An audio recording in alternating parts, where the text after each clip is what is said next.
In today's video, we are flying to Sapporo in Hokkaido to check out some of their most famous unique foods. This ranges from seafood, dairy, even chicken wings. One big favor before we dive in is to give this video a thumbs up and subscribe if you like content like this. Okay, let's go catch a flight. Okay, so we are live. Right behind me, everyone is getting ready for the Sapporo Snow Festival, and we are here about a week early for our Niseko trip, and we're returning in a week, and this will be all snow sculptures. So everyone is hard at work building their art sculptures right now, sculpting away, and excited to see how they turn out. Let's do before and after.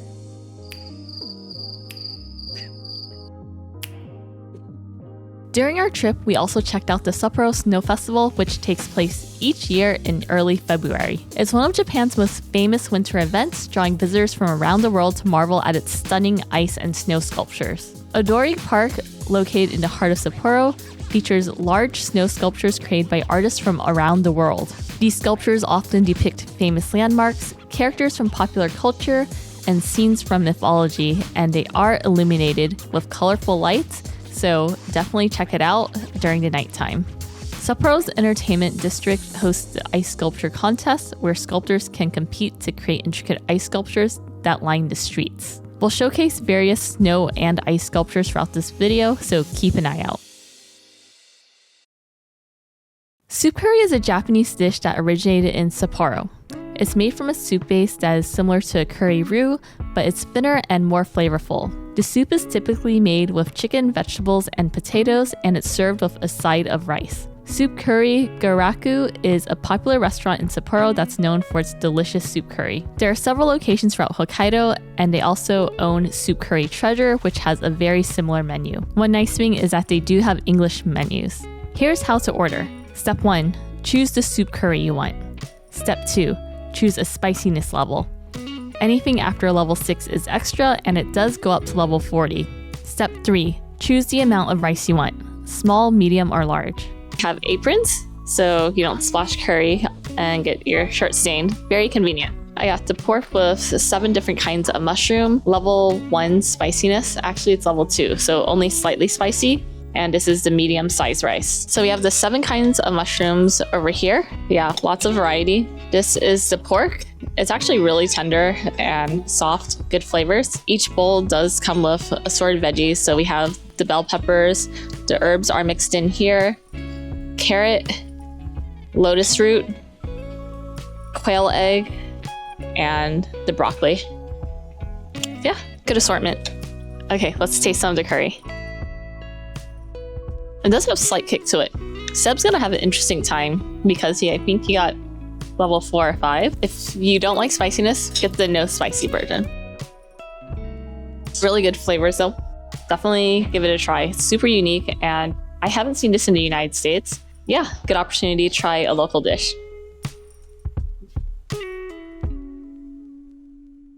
Good morning. So yesterday we landed in Chitose, and today we are going to take the train into Sapporo, and it's fish market day. Super excited for that. It's some of the freshest seafood you'll ever find in the world, and also looking forward to eating some crabs. Let's go. Nijo Market in Sapporo is famous for its vibrant seafood stalls, offering a variety of Donburi bowls featuring Hokkaido's finest catches, including salmon, tuna, squid, and sea urchin.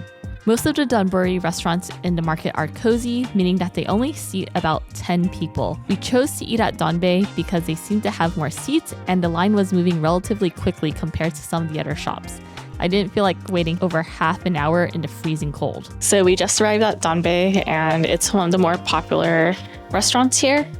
So Seb ordered the number 1, and I ordered the number 2. Big difference between number 1 and 2 is, I don't know why I didn't order number 1. I should have though, is the giant shrimp, which is amazing, by the way. And also some Arctic surf clams, which also tasted pretty good. The seafood was some of the freshest we've ever had, and everything was nice and sweet. If you are a seafood lover, then definitely come here. Yeah, highly recommend it. And especially with the exchange rate from US to yen, the prices are relatively very affordable. I think if we order something like this in San Francisco, especially since it would be imported from Hokkaido, it would easily be $70, probably $100 in New York. We will definitely be visiting a seafood market almost every day we are in Sapporo or eating some type of seafood. Yeah. So just wrapped up and paid, and a total bill came out to be 6,060 yen. Seb said it's about $40, and I think that is an amazing price point, especially given the freshness of the seafood. Although this market is considered a touristy one, not bad. Next up, we have Hokkaido Uni, or sea urchin. It's sourced from the frigid depths of Hokkaido's coastal waters, and the prized sea urchin captures the essence of its pristine environment, resulting in a culinary experience that is both decadent and unforgettable. One pro tip is if you are looking to get a large bowl of sea urchin at one of the restaurants, come before 12 p.m. because that's when they usually sell out. But yeah, the first restaurant we went to sold out, so we went there around 12:20, and this one sold out. It's currently 1:20.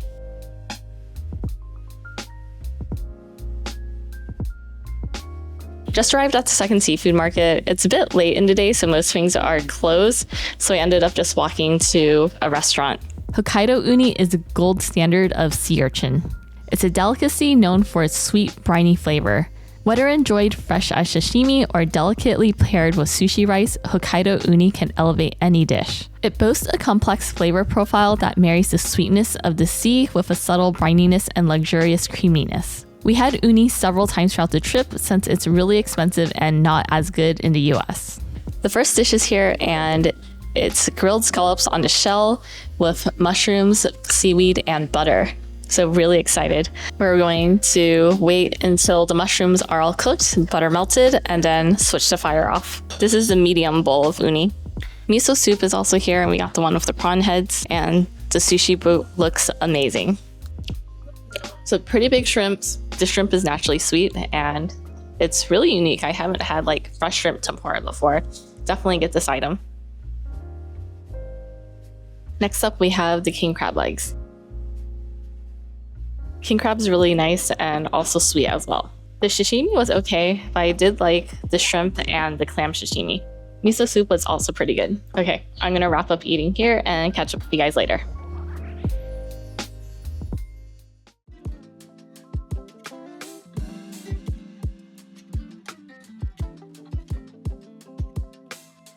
Welcome to Ganso Ramen Alley. Let's go find a place to eat.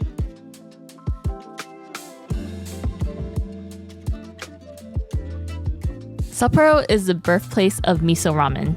It's a type of Japanese ramen that's made from a hearty noodle soup that features a rich and savory broth made from fermented soybean paste. The soup is typically made with pork, vegetables, and miso paste and served with medium noodles. Ramen Alley began way back in 1948 with the opening of 8 ramen houses. There are now currently 17 different ramen restaurants in the alley.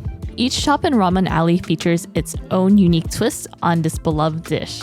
Since each shop is small and seats around 10 people, there's usually a line to get in. We tried one of the ramen restaurants in Ramen Alley, and we were not disappointed. A lot of the more popular ones that have like 4.5 and above on TripAdvisor will have lines that wrap around, but I wanted to try something more unique. So we went for the shrimp ramen, and how it works is they grind up the dry shrimp and put it into the miso and the shio soup. You can choose from miso, which Hokkaido is famous for, or you can have a salt-based ramen, and I went with the miso-based one. The noodles were thicker, so it was perfect for slurping and absorbing the flavor. And we also ordered some gyozas, and those were just okay. I would stick with the ramen. One important note is that it is cash only, so in order to order, you put the money into the vending machine. So the nice thing is you don't have to talk to anyone. There are pictures on the menu, and you just pick the button that it correlates with. It'll give you a ticket, and you hand it to the chef and take a seat. He'll make it. Definitely recommend the Ramen Alley experience.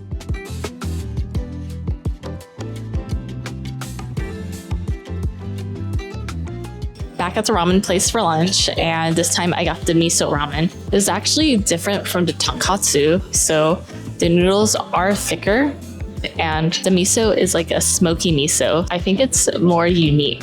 So if you want traditional tonkatsu, you can't go wrong with that. But if you want to try something a little different, go with the miso. For lunch, there's also a limited menu. So it's ramen and rice bowls only. So you're not going to find like the giant fish or any extra appetizers or salads here. All the extras are on the dinner menu. We headed over to another seafood market to eat king crab and hairy crab. The shop we visited is catered to tourists, and there is a complimentary shuttle bus you can reserve to pick you up from your hotel since it is further away from the downtown area. Hokkaido king crab is renowned for its impressive size, succulent meat, and sweet flavor. The cold and nutrient-rich waters surrounding Hokkaido provide the perfect habitat for these majestic crustaceans to thrive, resulting in some of the finest king crab in the world. So the first thing we did was pick out a crab. Really excited to try the king crab. There's two different sizes you can choose from, the small and the large. One pro tip is if you do want a large variety to choose from, get here early before noon. We came here around 11 and right now it's about 2 p.m. All of the small ones are already sold out, and all that's left for king crab is this big guy here who is 4.2 kgs. So he would be like $400 US if you're the splurging type. Hokkaido is also famous for its hairy crab. These crabs are a seasonal delicacy. Hairy crabs are named for the fine hair-like structures covering their claws and legs, which give them a distinctive appearance. The crabs are known for their sweet and delicate meat. During peak season, which typically runs from autumn to winter, Hokkaido's markets and restaurants feature hairy crab as a highlight on their menus. One interesting observation is that hairy crab costs more than king crab. What's really cool is you can pick the crab that you want and you can choose how you want to cook it. So you can choose different ways to have the crab. You can have sashimi style, boiled, steamed, or grilled.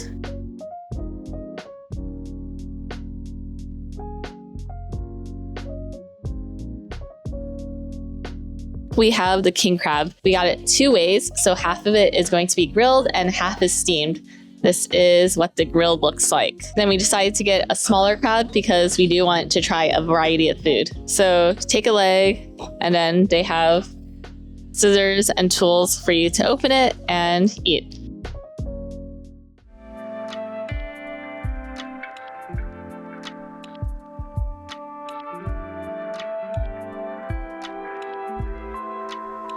Hokkaido oysters are renowned for their exceptional quality and flavor, making them a sought-after delicacy.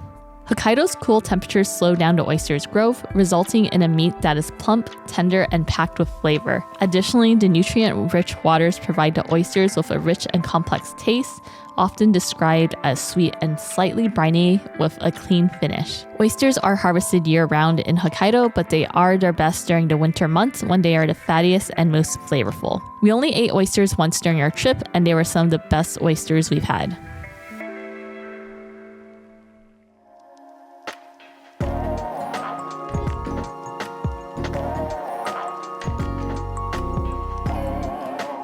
Zangi Chicken is a specialty originating from Hokkaido, and it's one of our favorites of the trip. This dish features juicy chunks of chicken that are marinated, coated in a seasoned flour mixture, and then deep fried to golden perfection. What sets Zangi Chicken apart is its unique seasoning and preparation method. The chicken pieces are typically marinated in a savory blend of soy sauce, ginger, garlic, and other spices, imparting a rich and flavorful taste. It is different from chicken karaage, so the batter here is a bit thicker, and this shop specializes in it. I did order the set menu.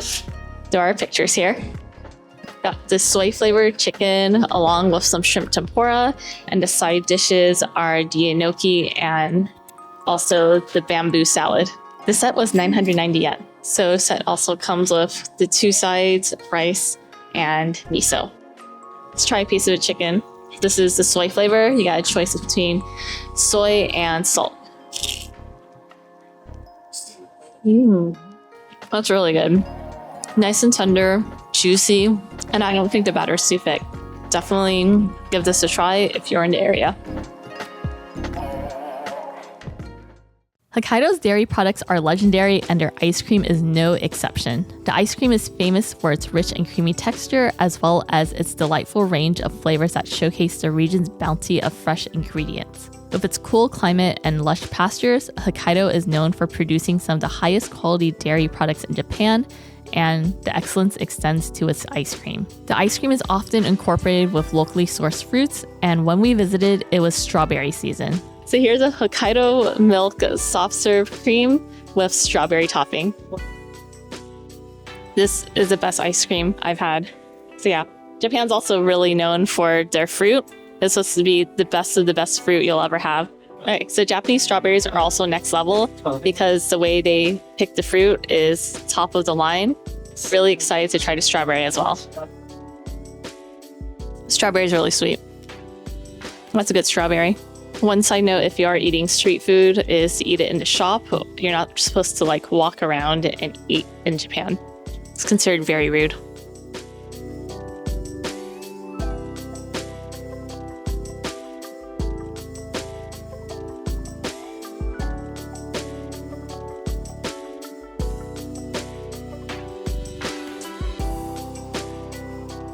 Redeemed a ticket for some ice cream.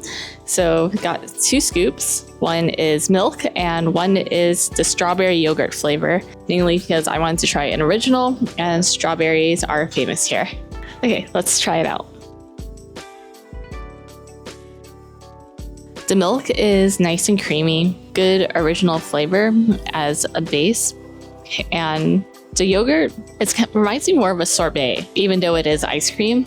But it's not as smooth, but still good flavors. Not too sweet, not too tart.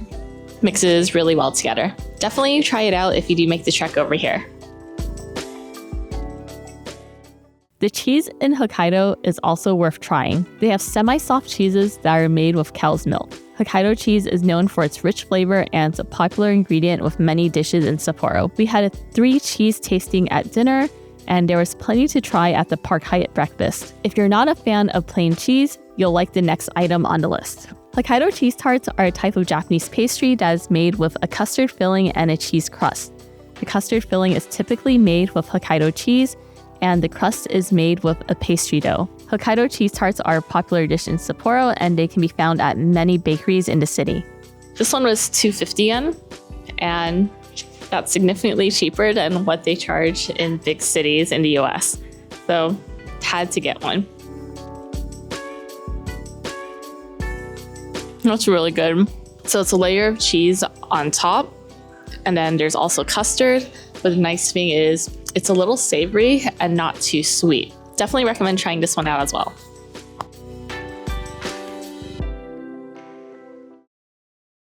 Royce Chocolate was founded in 1980 in Sapporo. It's a premium chocolate that's made with the finest ingredients. It's known for its rich flavor and smooth texture, and it's a popular gift item in Sapporo. If you have time, go to the airport early to check out Royce World, where you can see how the chocolate is made. I'm not a fan of beer, but Sebastian enjoyed this one. Sapporo Classic is exclusive to Hokkaido, and I'll let him tell you about it. If you're a fan of beer, Sapporo is obviously based here, and they do all the packaging. They also have a special one that's only for Hokkaido. This is the classic one that people prefer over the standard one.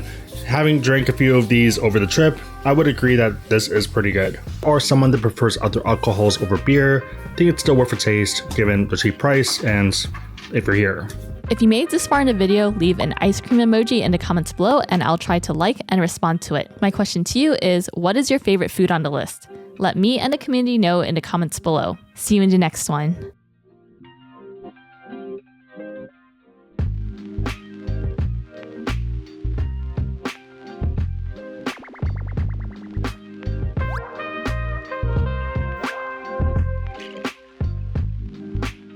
For everyone who's watching until the end of the video, there are a few bonus items. Welcome to Doraemon Cafe, and I never thought we'd be in a character-themed cafe inside of an airport, but it's here at New Chitose Airport. In case you aren't familiar, Doraemon is a robot cat from the future, and he travels back in time to the present day in order to warn the present day self on mistakes to avoid and basically guide him through his childhood life so that they can create a better future and not make mistakes that led to a bad future. So that's the gist. And he has a secret pocket right here, which basically is an endless pocket, so he can pull a lot of things out of it, like electronics, a time traveling machine, or any gadget you can possibly think of. We have a few hours to burn before we catch the bus to the Park Hyatt, and we're gonna try out some goodies here. First up, we have some of the lattes. So this is an almond latte. It is iced. They put some nice little latte art on here. Next up is the taiyaki, and They have some special fillings. Doraemon's favorite is the red bean one, and we also have some custard filling and a seasonal special, which is going to be a chicken filling. Decided to try the chicken filling because I haven't had a savory one yet. Drinks, we have a Hawaiian salted caramel latte and almond lattes, and all of these are iced. Also, they do have character art. You cannot choose it because I tried to request all 3 Doraemons and they said nope. Okay, so let's try some of the taiyaki. First up is going to be the chicken. Chicken savory. So instead of like a hot pocket outside, imagine it's a sweet dough. Next up, we have the custard. Custard's pretty good. Reminds me of the Asian pastries with the custard filling. Yeah, I would recommend getting the custard or the chicken. And last up, we have the red bean. Red bean's okay. Usually not a fan of red bean, so there's that. Number 1 pick would be custard, chicken, and then red bean for me. Okay, let's try the almond latte. Almond latte, pretty good flavors. It's not bitter, not too sweet. Yeah, I think Doraemon Cafe is the perfect spot to relax, grab a quick bite to eat, and if you have a few hours to spend, there's plenty of seating as well. One fun thing we like to do every time we take an international trip is we like to visit the McDonald's to try the different menu items. Sub really liked the spicy chicken nuggets here. Apparently, limited edition items sell out slower in Sapporo, so we were lucky and snagged one of the last Bear Brick McDonald's collabs. Back in December 2023, there was a lottery for these in Japan and they sold out instantly. We bought these in February, so I guess they just weren't as popular here.